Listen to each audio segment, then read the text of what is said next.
The sound of the siren signifies yet another day, another detainee being brought in for their court date to the International Criminal Tribunal for Rwanda. Of the 92 indictments issued, 81 of them have been arrested. 10 remain at large. The most wanted now being Felician Kabuga, who the ICTR believes is in hiding in Kenya. The Kenyan government largely blamed for failing to produce him. We have told the international community to come and give us the information of where Kabuga is. I cannot myself see what value would be there for we in this country to have a Kabuga here. I don't see. We believe that he's still there. But you say, no, he has left. So the prosecutor said, if he has left, it's easy for you to bring in the evidence to show us that on this date, Kabuga, here is his passport, he has left the country through Jomo Kenyatta International Airport, or he has taken the road to Mnamanga, and then they stamp his ticket, or they stamp his passport, and that he has gone.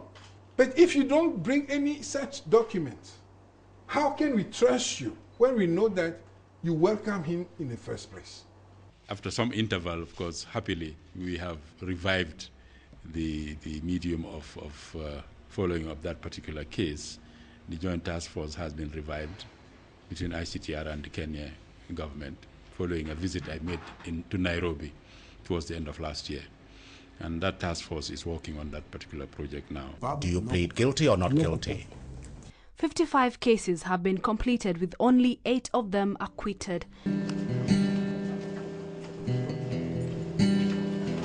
The United Nations constructed a detention center right in the heart of Arusha to house the detainees, a detention center fitting the United Nations standards.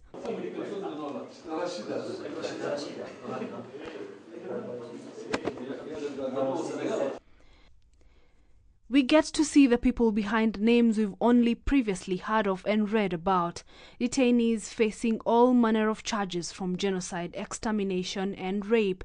Their profiles ranging from priests, government ministers, journalists to army generals. His dignity as a human being is not removed. Some of the right is not removed. Right to life, right to be treated, to receive medical care, life, to practice his religion. The detainees are allowed what many would term luxuries, a television set provided by the detention facilities, and they are also allowed to buy one for their rooms where they can access channels on DSTV.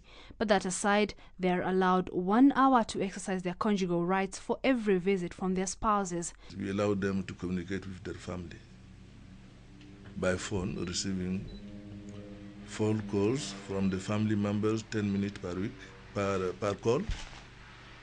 And then 5 minutes on the cost of a tribunal. But once their cases are heard and determined, those with sentences to serve are transferred to Mali, Benin, Senegal, France, Italy or Sweden to serve their sentences there. Now, should Kenya succeed in its referral case, one of the requirements would definitely be the provision of such a detention facility. But aside from that, a proper system of witness protection must be in place. Esther Kahumbi, KTN Prime.